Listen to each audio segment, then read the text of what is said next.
धर्मादयश्चार्था मुनिवर्यानुकीर्तिता न तथा वासुदेवस्य महिमा ह्यनुवर्णितः। ये भगवान वादरायण से देवर्षि नारद कह रहे हैं। तो यहाँ पर मुनिवर्य ये उनके लिए संबोधन है व्यासी के लिए। हे मुनिश्रेष्ठ व्यासी, यथा धर्मादयश्चार्था अनुकीर्तिता। हे मुनिश्रेष्ठ, जैसे आपने धर्म अर्थ काम मोक्ष इन सभी का महाभारत आदि के में जो है वर्णन किया है, इनका कीर्तन किया है, कथन किया है, उस प्रकार से माने विहंगम रूप से सर्वतोभावेन आपने वासुदेव माने भगवान गोविंद की महिमा का वर्णन नहीं किया है। ही माने निश्चय ही माने निश्चय ही वासुदेवस्य महिमा तथा न अनुवर्णित। आपने वासुदेव की गोविंद की महिमा का, उनका गुणानुवाद, उनके चरित्र का बखान नहीं किया है। जिस तरह से आपने धर्म अर्थ काम मोक्ष का है ना विस्तार पूर्वक महाभारत आदि ग्रंथों में वर्णन किया है। यही कारण है कि आपके चित्त को शांति नहीं मिल रही है। न यद वचश्चित्र पदम हरिर्यसो जगत पवित्रम प्रगृणीत करहिचित तद्वायसम तीर्थ मुसंति मानसा न यत्र हंसा निरमन्ति उशिक्षया। तो कहते हैं नयद बचश्चित्र पदम, भगवान गोविंद से व्यतिरिक्त, भगवान के चरित्र वर्णन से व्यतिरिक्त कोई भी वाणी, वचः माने वाणी, वचन या श्लोक आदि, वो कितना ही अलंकार गुण रीति इन सब से युक्त कितना ही क्यों न हो, लेकिन जगत पवित्रम हरेर यशः न प्रगृणीत। जगत को पवित्र करने वाला भगवान का, गोविंद का यश यदि नहीं गाया गया है, भले वाणी कैसी भी सुंदर हो, तो वो तो तद वायसम तीर्थ मुशंति, वो तो वायस तीर्थ, वायस कौए को कहते हैं, काक। तो कौए चाहे यहाँ गंदी जगह पर या कहीं भी काँव काँव करते रहते हैं, और वो स्थान हंस, राजहंस जो सभी पक्षियों में श्रेष्ठ माने जाते हैं, उनके लिए कदापि उचित नहीं होता, वो वहाँ नहीं जा सकते। जहाँ वायस रहते हैं, कौए रहते हैं, जो उनके अनुरूप जहाँ पर वातावरण है, वह वातावरण राजहंसों को कदापि स्वीकार नहीं है। तो जो वाणी भले गुणालंकार आदि से युक्त हो, लेकिन फिर भी उसमें यदि भगवद यश नहीं, भगवत गुणानुवाद नहीं गाया गया है, तो वह काक तीर्थ के समान उपेक्षण ही है, अपेक्षणीय नहीं है। तद वायसम तीर्थ मुशंति मानसा न यत्र हंसा, यत्र मानसा हंसा न रमंती। वहाँ पर मान सरोवर में विहार करने वाले जो राजहंस हैं, वो काक तीर्थ को कदापि स्वीकार नहीं करते, पसंद नहीं करते, वहाँ रमण नहीं करते। तो कैसा? उशिक्षया, उशिक वश कांतौ धातु है, वश कांतौ, और उसका रूप बनता है वष्टि। वष्टि भागुरी अल्लोपम अवाप्यो रूपसर्गयो आपम चैव हलंतानाम, या ना आपम चैव हलंतानाम यथा वाचा निशा दिशा, वहाँ वश धातु का प्रयोग है। वष्टि माने चाहता है, चाहते हैं। तो वही वश के व को संप्रसारण होकर उष बन गया है, वही उशंति। तो न तद वायसम तीर्थ मुशंति, राजहंस जो है मानस सरोवर में जो विहार करने वाले हैं, उस वायस तीर्थ को नहीं चाहते हैं, न उशंति, उसकी कामना नहीं करते हैं, न मन्यन्ते। तो कैसे हैं? जो मानसा, अब यहाँ पर के जो माने सत्व प्रधान मन में निवास करने वाले, उशिक्षया, उशिक माने कमनीय है, कमनीय, सबसे कमनीय ब्रह्म ही है। कमनीय माने सबसे कामना करने योग्य, चाहने योग्य सबसे श्रेष्ठ वस्तु ब्रह्म ही है। तो इसलिए उनको उषिक कहा गया। और क्षय का अर्थ होता है निवास। उषिक क्षया अर्थात ब्रह्म में रमण करने वाले और सात्विक प्रधान अपने मनोवृत्ति में जीवन यापन करने वाले जो सत्पुरुष हैं, वो उस वाणी को पसंद नहीं करते जो गुणालंकार से युक्त भले हो, किंतु उसमें भगवद यश का अभाव हो, भगवत गुणानुवाद न गाया गया हो। ठीक गुरु भाई, ये हो गया। चलिए अब आगे इसको देखते हैं, है ना।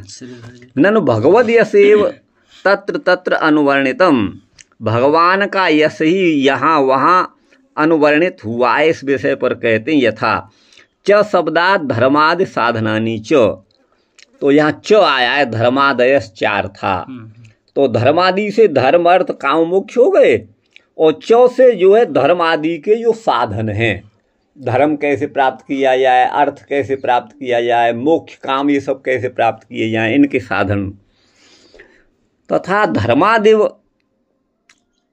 तत्प्राधान्येन वासुदेव से महिमा नहीं उक्त। वहाँ धर्मादि का प्राधान्य है, आपने जो महाभारत आदि में लिखा है वहाँ वासुदेव की महिमा का वर्णन नहीं किया है, ये अर्थ है।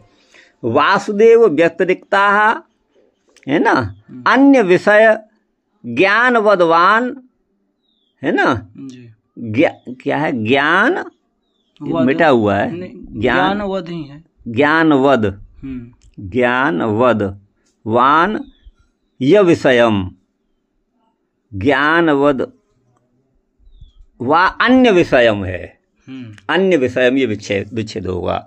माने वासुदेव भगवान गोविंद के चरित्र से व्यतिरिक्त अन्य विषय का ज्ञान, ठीक है ना जी। वो कितनी भी वाक चातुरी से युक्त हो, बड़े अच्छे जो है वर्णन शैली हो, वाणी भी अच्छी हो, गुण अलंकार आदि से युक्त हो, लेकिन वह खिलम एव, वह खिल माने न्यू नहीं है। भगवत गुणानुवाद के बिना कितनी भी सुंदर वाणी हो, गुण अलंकार अर्थ गांभीर्य आदि की दृष्टि से, लेकिन वह खिलम माने न्यू नहीं है, माने अल्पीयसी ही है। चित्र पदमपि यदवचो हरेर यशो न प्रगृणीत, चाहे कैसी भी अच्छी वाणी हो, लेकिन हरि का कमनीय यश यहाँ पर नहीं गाया गया है। तद वायसम तीर्थम, वो तो वायस तीर्थ, कौओं का तीर्थ, कौओं के तीर्थ जैसा है। काक तुल्यानाम कामिनाम, कौआ को यहाँ कामी के रूप में व्यक्त किया है, और कौआ जो पक्षी है वो भक्ष का भी कोई उसे विचार नहीं रहता है। तो जैसे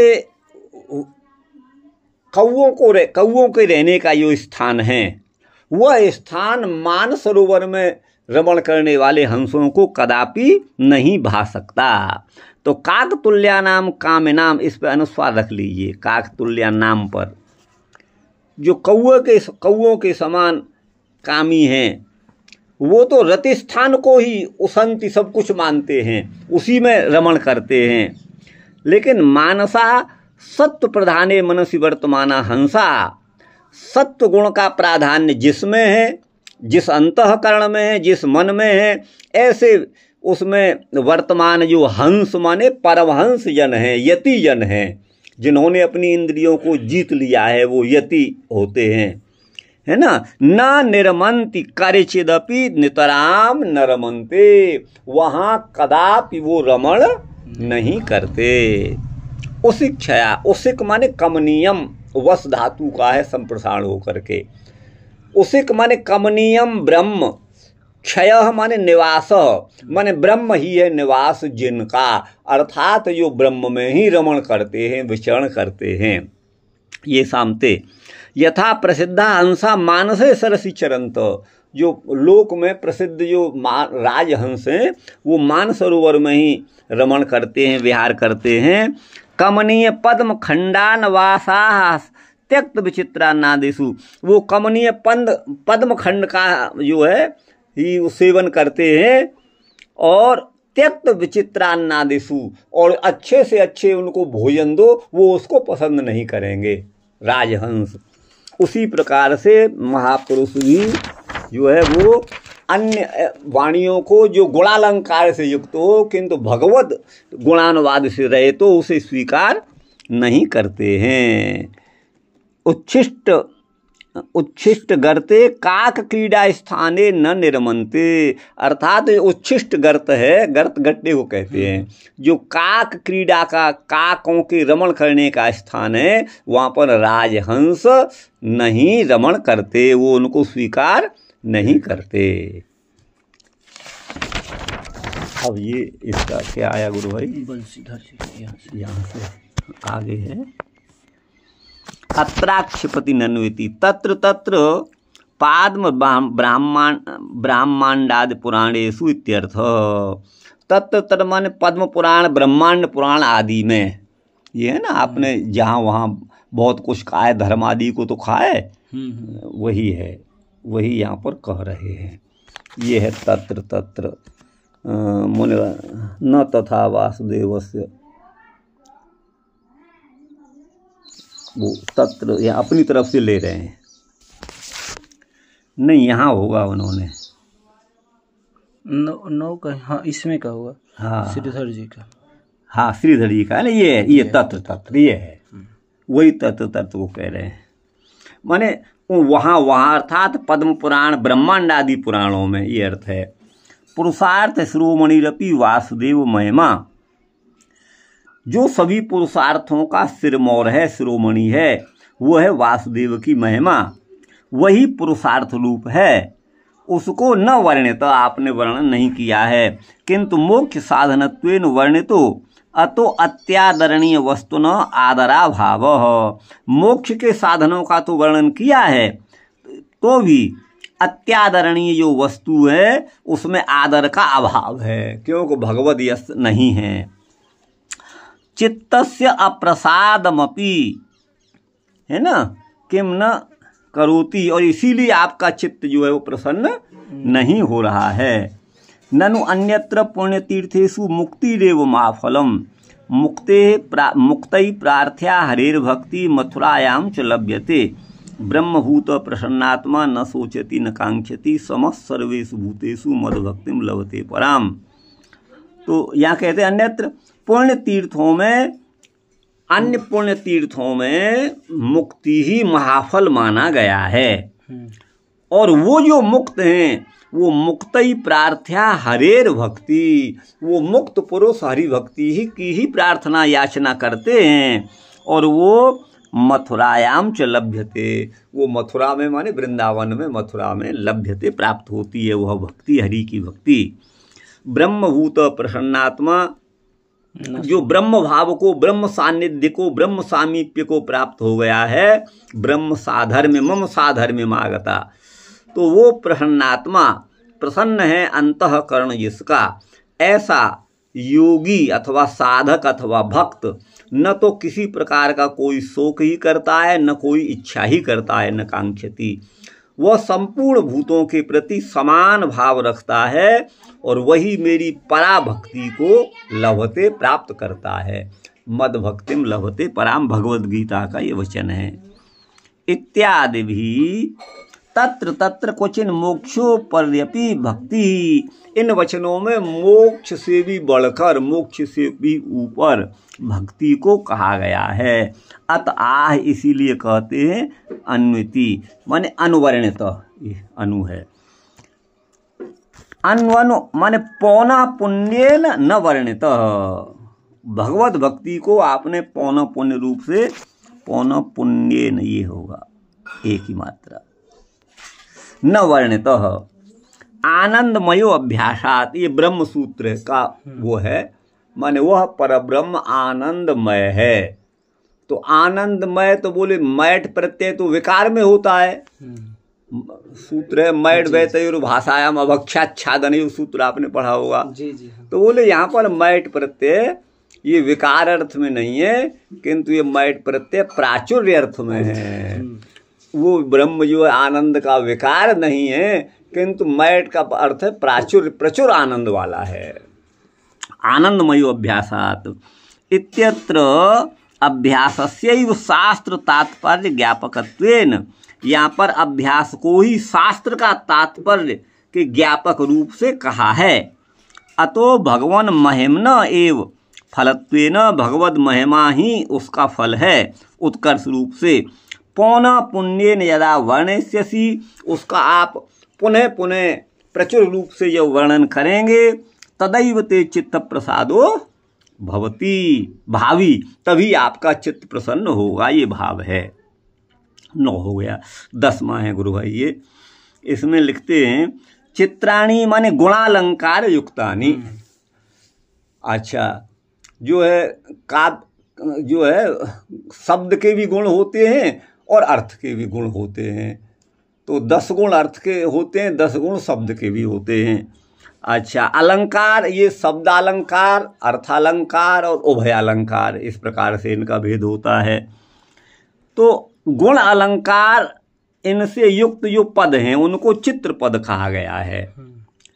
श्लेषेण चित्रस्य विस्मयस्य स्थानमपि, श्लेष के द्वारा चित्र माने विस्मय का जो स्थान है, चित्र पदम का मतलब जो बड़े आश्चर्यजनक वचन है।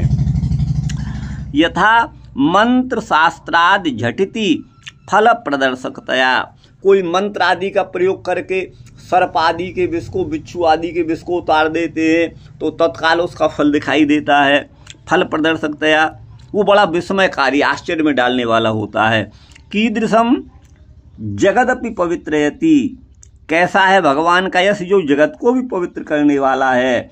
स्वश्रोत्री वक्त्राद्यात्मकम सर्वम जगदपि पुनाति, वो जिसका वो श्रवण करते हैं और जो वक्ता माने कहने वाले हैं, भगवद यश को कहने वाले और सुनने वाले, उन सभी समग्र जगत को पवित्र करने वाला हरि का गुणगान है। किम पुनः स्वमिति जीव तुल्येन तद यशसा विना, कवि बच्चों अलंकाराद युक्तमपि, भगवान का गुणानुवाद हो नहीं और किसी श्रेष्ठ कवि की कविता में अनेक गुण, अर्थ, रीति, अलंकार सबका प्रयोग हो तो भी वो मृत शरीर में अपवित्रम भवती, वो मृत शरीर के समान अपवित्र ही होता है। वायसम वयसो देयावस्थाया निर्वाहकम, अब यहाँ वायस का दूसरा अर्थ कर रहे हैं, हालांकि वहाँ वायस माने कौआ किया है उन्होंने, श्रीधर स्वामी ने, वो उचित है, लेकिन ये अपना एक और यौगिक अर्थ कर रहे हैं। वायस पद जो है काक पद में, काक अर्थ में रूढ़ है, प्रसिद्ध है, लेकिन यहाँ वयस से वायस से बना रहे हैं। वयस अवस्था को कहते हैं, वयसी वयांसी, और वह पक्षी को भी कहते हैं। अच्छा, वायसम वयसो माने देहावस्थाया, वय माने आयु, अवस्था, बाल्यावस्था, युवावस्था, स्थविर, वृद्धावस्था, ये सब वयस है। वयसो माने देह की जो अवस्था है उसका निर्वाहक कौन है? जीवनोपयोगी है ना, गणित आयुर्वेदा रूपम वा, जीवन के उपयोगी, जीवन को जो निरोग बनाने में सहायक होता है वो उपयोगी, वो गणित आयुर्वेद आदि ये सब होते हैं। यदवा अथवा वायसम माने वयो हंती वायसम, जो वय को हंती माने मारता है वो वायस है। ये कर्म कारकादत्र, ये वयो हंती में वय हमें द्वितीया का एक वचन है, कर्म कारक है। यहाँ पे वय हंती थी, मतलब वय मतलब वय माने अवस्था को। अच्छा। हाँ, जो हंती माने मारता है, यहाँ पर कर्म कारक वयस शब्द से हनन अर्थ में अण प्रत्यय किया है, तो वयस अण आद वृद्धि हो गई, वायस बन गया, सहलंत तो आदंत बन गया, वही वायस इन्होंने बनाया है। किमन्यैर सदालाप असदालापई आयसो यद सद्व्यय, और अन्य असद आलापों से क्या प्रयोजन है? भगवद गुणानुवाद रहित जो भी आलाप माने वचन है, वाणी है, वो असत है, उनसे क्या प्रयोजन है ना। यद असद वयः, वह माने अवस्था को व्यर्थ ही उसमें लगाना है। इत्युक्ते मानसा माने हरेर मनसी स्थिता भक्ता, वहाँ मानस माने मानसरोवर में विहार करने वाले हंस, और यहाँ मानसा का अर्थ किया है हरि के मन में स्थित भक्त हैं, अर्थात भक्त भगवान के मन में, हृदय में रहते हैं। सत्वम हरे अनुराध्यात, है ना, इत्युक्त न्याय न।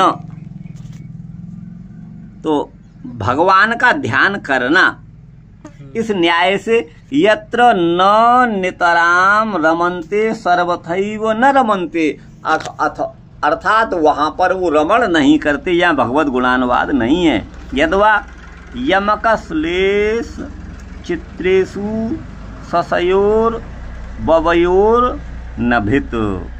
यमक और श्लेष और चित्र नाम का भी एक अलंकार है ना, चित्र अलंकार भी है, शब्द अलंकार है, और श्लेष भी अलंकार है और यमक भी है।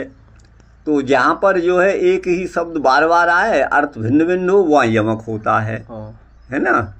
अर्थे सत्यर्थ भिन्नानाम, अर्थे सत्यर्थ भिन्नानाम, वो आगे यमकम विनिगद्यते, अर्थे सत्यर्थ भिन्नानाम, इसका है। बहुत अब कोई पढ़ता था नहीं, पढ़ा देखता भी नहीं हूँ। श्लेष क्या है?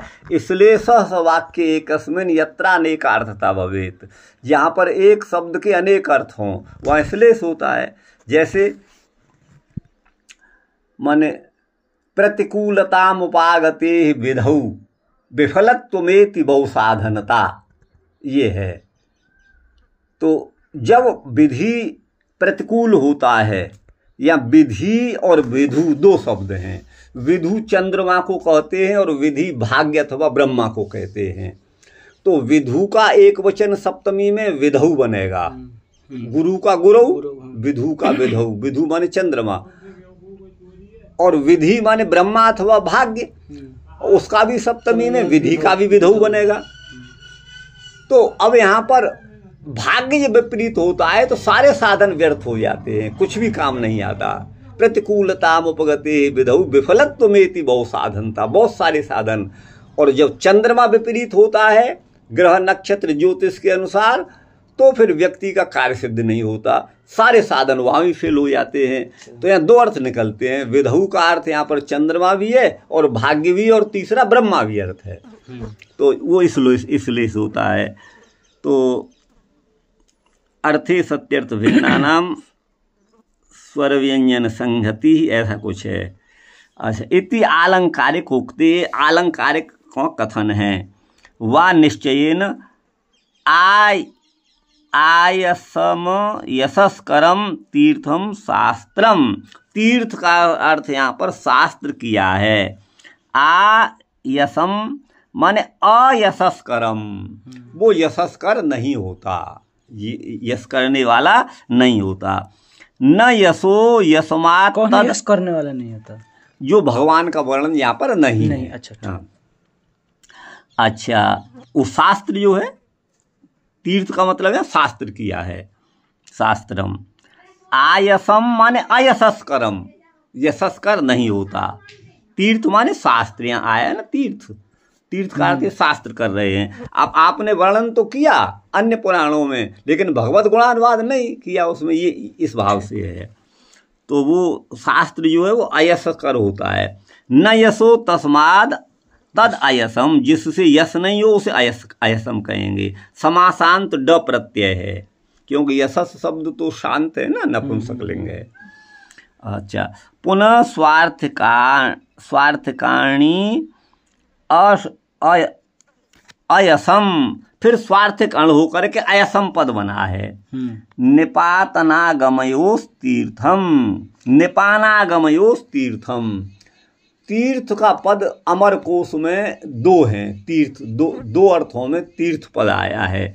एक तो निपान माने जलाशय, अच्छा, जलाशय आदि, गंगा आदि, यमुना आदि, ये सब जो हैं, या फिर अन्य कोई तीर्थ हैं, तो निपान। और आगम माने शास्त्र, इन दोनों को तीर्थ कहते हैं। निपान अर्थ में और आगम अर्थ में, आगम शास्त्र को कहते हैं, निगम वेद को कहते हैं। तो आगम अर्थ भी तीर्थ का होता है, ये कोश के अनुसार। तच्च अनंग रंगादि काम शास्त्रमिति ध्येयम, और वो कौन है? अनंग रंगादि काम, अनंग कामदेव को कहते हैं। कामदेव की केली क्रीड़ा का जिन शास्त्रों में वर्णन है वो काम शास्त्र है। हमारे यहाँ एक काम सूत्र भी है, हाँ। और वो जो है एक ऋषि का ही प्रणीत है, काम शास्त्र जो है। हाँ, काम सूत्र। हाँ, यदवा मानसा माने सनकादय, या मानसा हंसा उधर किया था श्रीधराचार्य जी ने। और चूंकि मन से प्रकट होने वालों को भी मानस कहते हैं, तो ब्रह्मा जी के मानस पुत्र होने से सनकादिक भी मानस हो गए, इसलिए ये अर्थ करते हैं मानसा हमारे सनकादय इति उसंति अस्य कर्तपदम कमनीयम सरो ब्रह्म वा। कमनीय सर, जैसे राजहंस उस मान सरोवर में निवास करते हैं, वैसे ही मानस माने मन से जिनका उद्भव हुआ है, वो सनकादिक जो हैं वो ब्रह्म रूपी तीर्थ में ही रमण करते हैं, निवास करते हैं। ठीक है ना शास्त्री जी? वस कांतौ, ये गलत लिखा हुआ, लाइए वह एक वस या अनुस्वार होना चाहिए।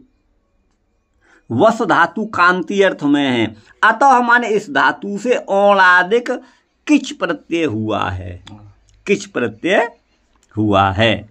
ठीक है ना? और कित्व होने से वस के व को संप्रसारण हो गया है। प्रातपदिक संज्ञा के अनंतर चोकू से कुत्व हो गया है, तो उशिक बना है, वस धातु से उशिक बन गया है। यदवा जगदेव पविर वज्रम, जगत पवित्रम यहाँ आया था, जगत पवित्रम। अब पवित्र माने जगत को पवित्र करने वाला। अब ये दूसरा अर्थ कर रहे हैं, जगदेव पवि ही, जगत ही पवि है। पवि माने वज्र, अच्छा है ना? भिदिरम कुलिशम पवि ही, वज्रम ये वज्र के पर्यायवाची हैं, भिदिर कुलिश पवि वज्र। तो जगदेव पवि, पवि माने वज्र, अर्थात कुलसम भिदुरम पवि, ये अमर कोश में उसके नाम है।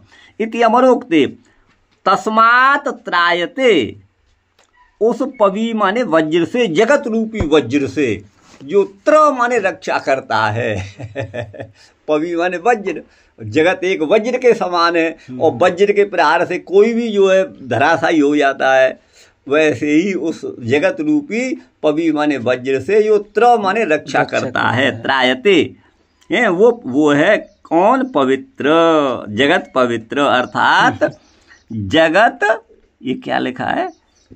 जगत पिवात संहरति इति जगत पह। तो जगत पह कालह। अब दूसरा अर्थ कर रहे हैं, ये तो हो गया पवित्र। पवि माने जगत रूप वज्र से छुड़ाने वाला। अब पवित्र का दूसरा करते हैं, जगत पिबती, लाइए अच्छा। ये पिबती होगा। जगत माने जगत को, जो पिबती माने संहरती। अच्छा, हाँ। हम पानी को पीते हैं तो पानी नष्ट हो जाता है, तो जगत को जो पी जाता है माने उसका संहार करता है, वो जगत पह माने काल। हाँ। जगत को निगल जाने वाला कौन है? काल। तो जगत पवित्रम तस्मात् वित्रायते, उस काल से जो रक्षा करता है, तथा जगधग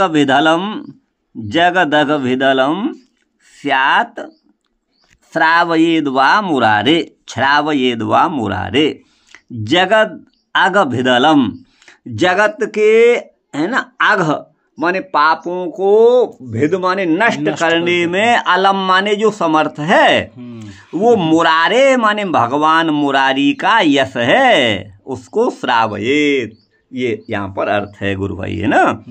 तो ये अब यहाँ जगत प माने काल, और उससे जो रक्षा करता है वो जगत पवित्र है, ये दशम में कहा गया है। आगे है यदवा, अब पवित्र का अलग अर्थ कर रहे हैं, अगला अर्थ कर रहे हैं, जगत पांति तत्वोपदेशादिना इति जगतपा। तत्वोपदेश आदि के द्वारा जो जगत का पालन करते हैं वो जगत प, अर्थात सुख सनकादिक हैं। तैर विशेषण त्रायते, उनके द्वारा विशेष रूप से, त्रायते माने वर्ध्यते, उनके द्वारा जिनका त्राण किया जाता है वो जगत पवित्र हैं। अत्र वचः शब्देन वाक्य विधीय माने, तो यहाँ वचः शब्द से वाक्य यहाँ पर कहा जा रहा है। वचः जगत पवित्रम, वचः है ना, वच माने वाक्य, तो नाभागा नभगापत्यम यतंतम भ्रातरः कविम यविष्ठम व्यवहयन्दायम ब्रह्मचारेण मागतम इत्यादीनां श्री भागवतीयानामपि पृथक वाक्यानां वायसतीर्थत्वं प्रसज्येत शास्त्रीय विधीयमाने व्यासादिकृतेषु पुराणादिषु न कुत्रापि हर्यशः। तो नाभागा माने नभगापत्यम, जो नभग के अपत्य नाभाग, अच्छा, अपत्यार्थ वाला प्रत्यय होकर के नभग से नाभाग बना। तो यतंतम भ्रातरः कविम, उनका एक भाई यतंतम ब्रह्म प्राप्ति के लिए यत्न कर रहा था, जो यविष्ठम माने छोटा था, उसको जो ब्रह्मचारिणम आगतम ब्रह्मचारी था और आया था, उसको उसके बड़े भाइयों ने, भ्रातर माने बड़े भाइयों ने, उसके दायम माने उसके हिस्से की संपदा को, पिता से जो हमको संपदा घर मकान खेती क्यारी रुपया पैसा अलंकार जो प्राप्त होते हैं उसे दाय कहते हैं, उसका विभाग किया। इत्यादि नाम श्री भागवतीया नाम अपनी पृथक वाक्या नाम, जो भागवतीया नाम अपनी, जो भागवती हैं वो भी यदि पृथक वाक्या नाम, यदि भगवान के गुण से पृथक हैं तो वायस तीर्थत्वम, वो वायस के कौओं के तीर्थ के समान प्राप्त होते हैं। शास्त्रीय विधि माने व्यासादि कृतेषु पुराणादिषु, तो व्यास आदि के द्वारा कृत जो पुराण आदि हैं, अन्य जो पुराण हैं, उनमें हरि का न कुत्रापि हरियस, उनमें हरि का यश नहीं है, हरि का यश नहीं गाया गया है। सामान्य भावम इति न कस्यापि वायस तीर्थत्वम स्यात्, है ना, सामान्य भाव यही है ना, न कस्यापि वायस तीर्थत्वम, सामान्य के अभाव में किसी को वायस तीर्थ नहीं, ये इसका अर्थ निकलता है।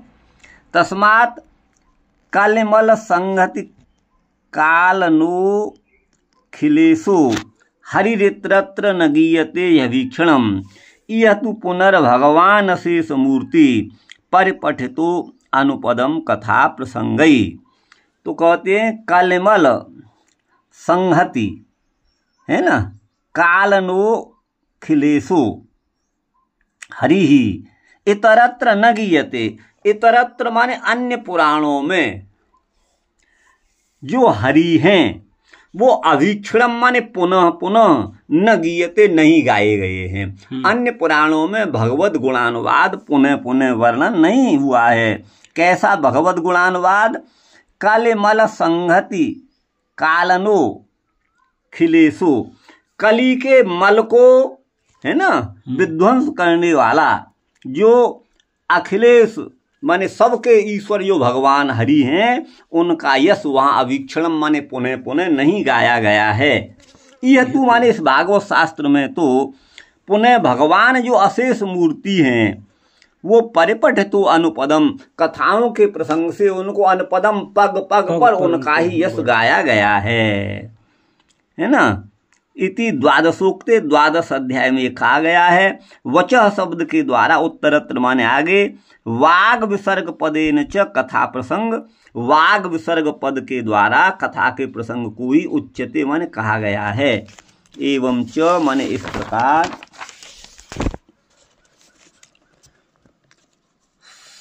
क्या है, सत्य सत्यव्रत्यानि सर्वाणि ये उपाख्यानानि, माने सत्यव्रत आदि जो सभी उपाख्यान हैं वो हरि के यश से अलंकृत ही हैं। हरि यशो अलंकृतान्येव अन्यत्र पुराणादौ बहूनि एव उपाख्यानानि हरि यशो रहितानि। अन्य पुराणों में जो उपाख्यान है वो भगवत गुणानुवाद से रहित हैं, इसलिए वायस तीर्थ के ही समान हैं, कौओं के तीर्थ के समान ही हैं, ये संगति होती है। व्यतिरेक, हाँ 11 श्लोक मूल में, हाँ आगे है।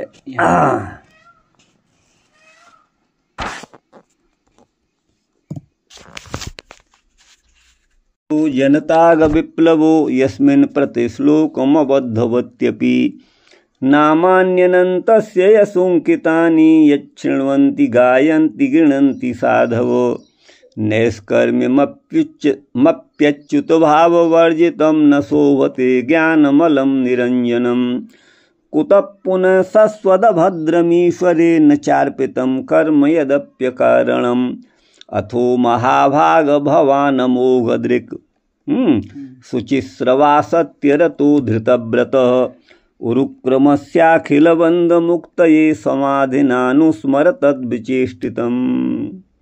अब यहाँ पर भगवान वादरायण को देवर्षि नारद उपदेश दे रहे हैं कि आप अपने ध्यान योग के द्वारा भगवान के निर्मल चरित्र का है ना ध्यान लगाइए और उसका वर्णन करिए। ये यहाँ आगे कहेंगे।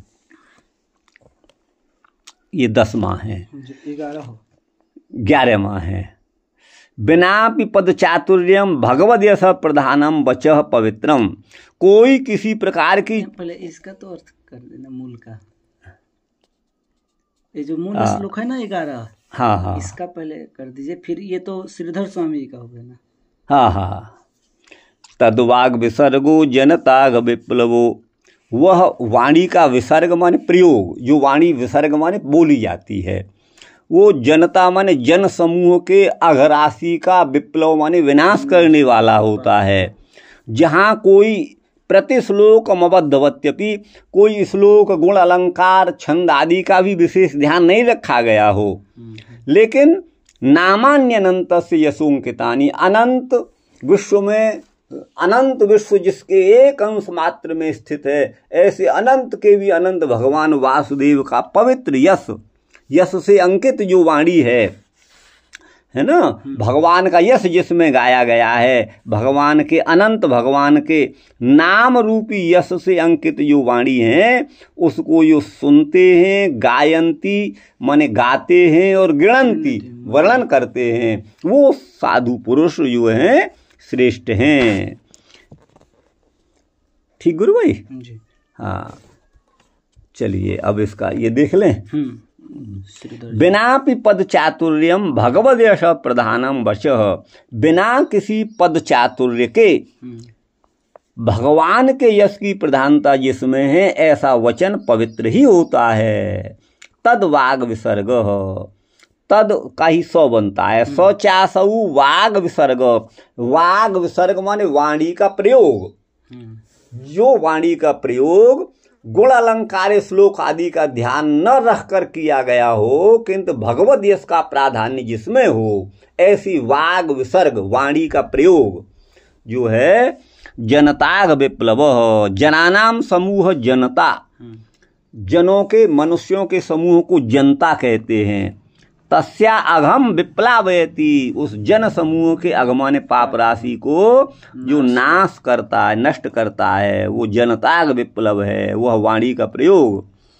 यस्मिन वाग विसर्गे, यस्मिन माने जिस वाणी के प्रयोग होने पर, अवद्धवत्यपि माने अपशब्दादि युक्ते भी, जिसमें भले अपशब्दों का प्रयोग किया गया हो, माने अच्छे पद नहीं हो, गुण नहीं हो, अलंकार नहीं हो, रीति का ध्यान नहीं रखा गया हो, छंद का ध्यान नहीं रखा गया हो, तो भी प्रति श्लोक में अनंतस्य यशसांकितानि नामानि, भगवान गोविंद के जो है यश से अंकित नाम उच्चारण जिसमें किए गए हों। अब यहाँ हेतु बता रहे हैं। तद यानी नामानि साधवो महांतो, उन नामों को जो साधु पुरुष हैं, महापुरुष हैं, वो वक्ता के होने पर तो श्रृणवंती माने सुनते हैं, और किसी श्रोता के होने पर गृहंती माने कहते हैं। कोई सुनने वाला हो तो वो कहते हैं, और कोई कहने वाला हो तो वो सुनते हैं। अन्य धातु स्वयमेव गायंती, अन्यथा तो स्वयं ही उनका गुणानुवाद माने कीर्तन करते रहते हैं। श्रीधर जी, बंशीधर जी, हाँ बंशीधर। व्यतिरेकेण उक्त्वा, अब व्यतिरेक के द्वारा कह करके वो अन्वय के द्वारा कह रहे हैं। बिनापि अबद्धम स्याद अनधकम, अनधकम, अबद्ध और अनधक ये पर्यायवाची हैं। प्रतिश्लोकम माने श्लोक मात्र में, प्रतीत सांकेतादित्वाद असम्यक अर्थ बोधकेपि, जो प्रतीत होने वाले सांकेत आदि के द्वारा सम्यक अर्थ का बोध न कराने वाले हों, असम्यक अर्थ बोधकत्वेपि। यस्मिन् यश उपाख्याने, जिन उपाख्यान में यद यशोपाख्यानम तत्र जनताग विप्लवत्वे, वो उपाख्यान जनता के अघमन पाप राशि का नाश करने में हेतु होना चाहिए। ये स्वामी चरणों का कथन है। ऐसे भगवत गुणानुवाद को जो सुनते हैं, श्रुत्वापि गायंती गाते हैं, और गीत्वापि माने गा करके भी गृणंती बार बार स्वयं उच्चारण करते हैं, लेकिन न तृप्यंती, वो तृप्त नहीं होते हैं, ये इसका भाव है।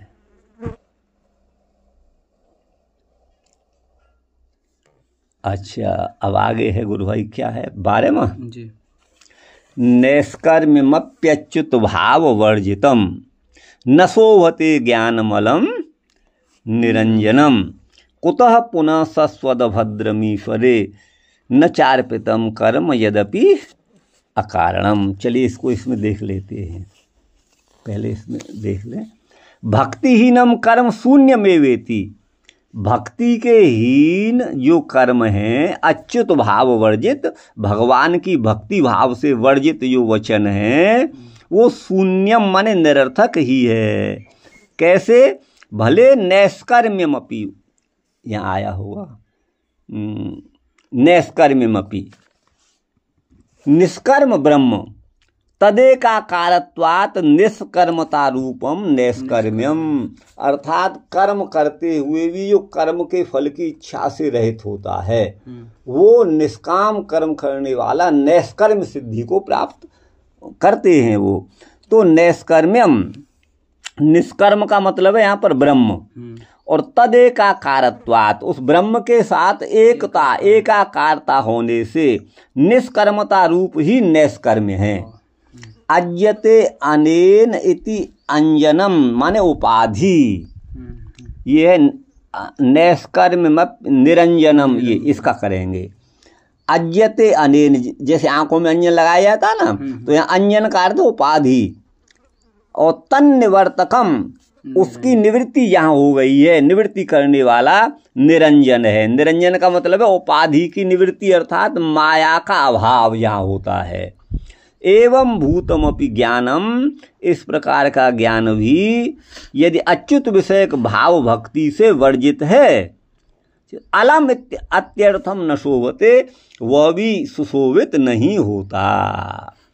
तो देखिए, जो निष्काम कर्म करने के द्वारा नैष्कर्म्य भक्ति को प्राप्त करते हैं, लेकिन वहाँ अच्युत की भाव भक्ति नहीं हो, गोविंद की भाव भक्ति नहीं हो, ऐसा ज्ञान भले कितना भी अच्छा हो, निरंजनम माया से पार करा देने वाला हो, लेकिन वह नैष्कर्म्य भी न शोभते, वह शोभा को प्राप्त नहीं होता। सम्यक है ना, अपरोक्षाय न कल्पते, वो सम्यक रूप से भगवत साक्षात्कार में समर्थ नहीं है। तदा शश्वत साधन काले फल काले च अभद्रम दुख रूपम, शश्वत माने निरंतर साधन काल में और फल काल में जो अभद्र माने अकल्याण दुख रूप है, जो वो है काम्य कर्म। यद्यपि अकारणम अकाम्यम, जो अकारण है, और जो अकाम्यम जिसकी कामना नहीं की जाए, चकार तच्चेति चकार से अन्वय, यहाँ च होगा, कुतः शश्व, ये नचार्पितम च है। तो इस प्रकार का ज्ञान भी यहाँ है। तो शश्वत साधन काल में और फल काल में जो अभद्र है, अर्थात दुख रूप है, ऐसा जो काम्य कर्म, वो यद्यपि अकारणम, वह भी यहाँ पर अकारण हो जाए, अकाम्य हो जाए, तच्च चकार का यहाँ पर अन्वय है। तदपि कर्म माने वह कर्म भी यदि ईश्वर में अर्पित नहीं किया, तदपि कर्म ईश्वरे नार्पितम चेत कुतः पुनः शोभते बहिर्मुखत्वेन, वह बहिर्मुख होने से किस प्रकार शोभित होगा, क्योंकि वह सत्व शोधकत्वाभावात, उसमें अंतःकरण को शुद्ध करने की क्षमता नहीं रहती। सत्व अंतःकरण को कहा गया है। एक बार और 12 श्लोक को। हाँ, तो देखिए 12वां श्लोक देखिए, नैष्कर्म्यमपि, निष्काम कर्म योग के द्वारा योगी जन अपने कर्म फल से विरत रह करके परमात्मा को प्राप्त करते हैं। तो कहते हैं भले निष्काम कर्म हो लेकिन वह भगवद गुणानुवाद से अच्युत भाव से वर्जित है। ऐसा माया को पार कराने वाला अंजन माया को कहते हैं, और निरंजन मन माया से पार कराने वाला जो ज्ञान है वह भी अलम न शोभते, सुशोभित नहीं होता। अर्थात भगवद भक्ति, भगवद चरणों में, चरण कमलों में प्रीति, भगवद अनुराग ही श्रेष्ठ है। या नैष्कर्म में भी उसकी अपेक्षा न्यून है। हाँ। ये भाव है। ठीक गुरु भाई। कुतः कुतः पुनः सस्वद भद्रमीश्वरे न चार्पितम। और पुनः अच्युत भाव, उस ज्ञान की बात छोड़िए, ज्ञान तो है ही है, वो ज्ञान भी अगर अच्युत भाव से बढ़ जाते तो वो भी नहीं सुशोभित होता। और पुनः जो निरंतर अभद्र माने अकल्याण कारक ही कर्म करने वाले हैं, ये मतलब है। और वो ईश्वरे न चार्पितम, ईश्वर में यदि उनको अर्पित नहीं किया कर्म, यद्यप्य कारणम, वह भी जो है भगवत प्रीति को देने वाला नहीं होता, भगवत परितोष का कारण नहीं होता। ये इसका ये देख लेते हैं। 12वां ये हो गया। 11 बंशीधर 12वां ये देखिए, ज्ञान कारण सामग्र्याम भक्ति रेव गरीयसी। ज्ञान के कारणों की सामग्री में भक्ति ही सबसे श्रेष्ठ है। गरीयसी माने श्रेष्ठ है, अर्थात भक्ति ही ज्ञान को देने वाली है। श्रेय श्रुतिम भक्ति मुदश्यते विभो क्लिश्यन्ति ये केवल बोध लब्धये तेषामसौ क्लेशल एव शिष्यते नान्य यथा स्थूल तुषावघातिनाम इति ब्रह्म वाक्यात। ये ब्रह्मा जी का वाक्य है। क्या वाक्य है? तो हे विभो माने हे सर्वव्यापक परमात्मा, आपकी जो भक्ति है वो श्रेय श्रुतिम, कल्याण परंपरा का जनन करने वाली है, कल्याण परंपरा की दात्री है, जननी है।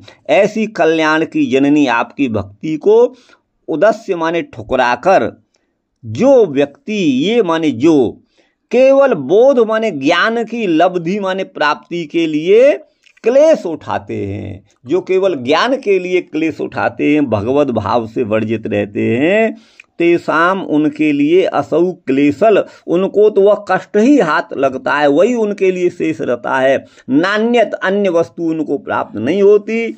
यथा माने जैसे स्थूल तुषावघातिनाम, स्थूल तुष अर्थात जो अनाज के ऊपर का छिलका है, भूसा, भूसी जिसे कहेंगे, उसको आप कूटिएगा तो उस कूटने वाले व्यक्ति को केवल श्रम ही हाथ लगेगा, कोई पोषक तत्व उससे प्राप्त नहीं होगा। यही भाव है इसका।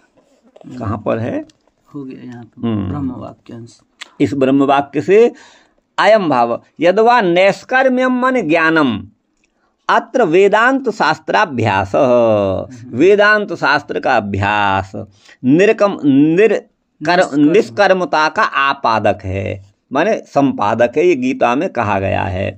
अभयम सत्व संशुद्धि ज्ञान योग व्यवस्थिति इत्यादि के द्वारा, इत्यादि रूप वा। ये विश्वनाथ कहते हैं न केवलम वचो मात्रमेव भक्ति रहितम व्यर्थम अपितु श्रोत वचसापि, ये क्या है? प्रतिपाद्यम अपरोक्षम ज्ञानमपि भक्ति रहितम व्यर्थम। हाँ, न केवल वचन मात्र ही भक्ति रहित, ऐसा नहीं है, वही व्यर्थ नहीं है, भक्ति रहित व्यर्थ नहीं है। अपितु श्रोत वचसापि, सुना हुआ जो वचन है, ठीक है ना, उसका प्रतिपाद्यम अपरोक्षम, उसके द्वारा प्रतिपादन किया गया है जिसका, ऐसा अपरोक्ष माने प्रत्यक्ष जो ज्ञान है, अपरोक्ष माने प्रत्यक्ष जो ज्ञान है, वह भी यदि भक्ति रहित है तो भी वह व्यर्थ है। किमुत परोक्षम ज्ञानम, फिर परोक्ष ज्ञान की तो बात ही क्या है ना। किमु उत्तराम निष्काम कर्म, किमुत तमाम सकाम कर्म, चाहे वो निष्काम कर्म हो चाहे सकाम हो, वो व्यर्थ ही है। नैष्कर्म रूपम अच्युत भावश्चिदानंद विग्रहत्व भावनया अच्युत भाव का मतलब है चिदानंद विग्रह भगवान की भावना से जो भक्ति की जाती है, उससे वर्जित जो ज्ञान है, भगवत भक्ति से रहित जो ज्ञान है, वो न शोभते। तेन तस्मिन माया सबलता लक्षणापकर्ष अपकर्ष भावनया मोक्ष साधकम न भवति। तेन माने वो तस्मिन माया सबलता, माया की जो सबलता है, माया का जो वेग है, प्रवाह है ना, उसके लक्षण को अपकर्ष करने वाला नहीं है। इस भावना से वो मोक्ष का साधक नहीं होता है। अलम अतिशयेन निरंजनम अंजनम अविद्या, अंजन का अर्थ है माया अथवा अविद्या। तद रहितम, उससे रहित है वो अपरोक्ष अर्थात निरंजन। किम पुनः परोक्षम, जब प्रत्यक्ष ज्ञान ही उपयोगी नहीं तो परोक्ष की तो बात ही क्या है। न च वाच्यम उपाध्य भावे मोक्षस्य असंभावना नास्ति। उपाधि के अभाव में, माने माया के अभाव में मोक्ष की संभावना नहीं है। इति न, ऐसा नहीं कह सकते। भगवतो अचिंत्य शक्त्या, भगवान की अचिंत्य शक्ति के द्वारा नष्टस्याप्युपाधि, जो उपाधि नष्ट हो जाती है वह भी पुनः पुनः माया फिर घेर लेती है। तथा वासना भाष्य धृतम परिशिष्ट वचनम, है ना, वासना भाष्य धृत परिशिष्ट वचन, ये वचन आगे है। जीवन मुक्तापि पुनर्बंधनम यान्ति कर्म भी यद्य चिंत्य महाशक्तौ भगवत्यपराधिनः। तो कहते हैं वो भले जीवन मुक्त हो गए हैं, लेकिन पुनः वो अपने कर्मों के द्वारा पुनर्बंधनम यान्ति, पुनः संसार के बंधन में आते हैं। यद अचिंत्य महाशक्तौ, जो भगवान जिनकी शक्ति महान शक्ति अचिंत्य है, अचिंत्य महान शक्ति वाले जो भगवान हैं, उन भगवान के प्रति यदि कोई अपराध किया है तो वो मुक्त गण भी मुक्त पुरुष भी पुनः बंधन में आते हैं।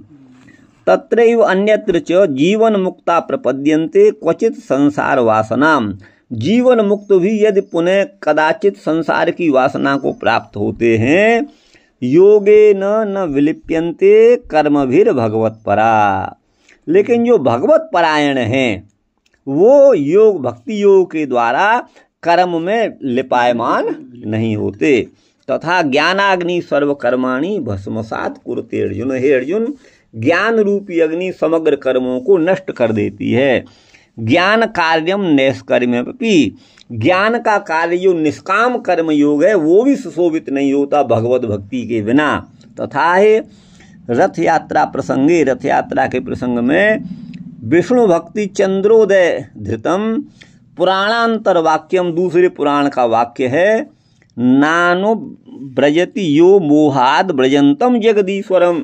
भगवान की यात्रा जा रही है, भगवान जगन्नाथ की अथवा अन्य किसी की, और उसके पीछे जो मोह से नहीं जाता, उनके पीछे पीछे नगमंजो नहीं करता, वो ज्ञानाग्नि दग्ध कर्मापि, भले ज्ञान रूपी अग्नि से उसके सारे कर्म नष्ट हो गए तो भी स भवेद ब्रह्म राक्षस, वह ब्रह्म राक्षस होता है। अतएव अग्रे वक्ष्यते, इसलिए आगे कहेंगे, आरुह्य कृच्छ्रेण परम पदम ततः, जो कृच्छ्रेण माने कष्टपूर्वक उस परम पद पर आरूढ़ हो गया है तो भी ततः पतंती, उससे वो गिर पड़ते हैं, उस उच्च पद से भी पतित हो जाते हैं। अधो माने नीचे, अनादृत युष्मदंग्रय, आपके चरण का अनादर करने वाले पुरुष। ज्ञानस्य अपि अच्युत भाव वर्जितत्वे, ज्ञान भी यदि अच्युत के भाव से वर्जित है, तस्मिन् भगवती मायामयत्व भावनादि लक्षणों, तो भगवान में मायामयत्व आदि भावना लक्षण जो अपराध है वह भी बड़ा दुर्निवार है, उसका भी निवारण बड़ा कठिन है।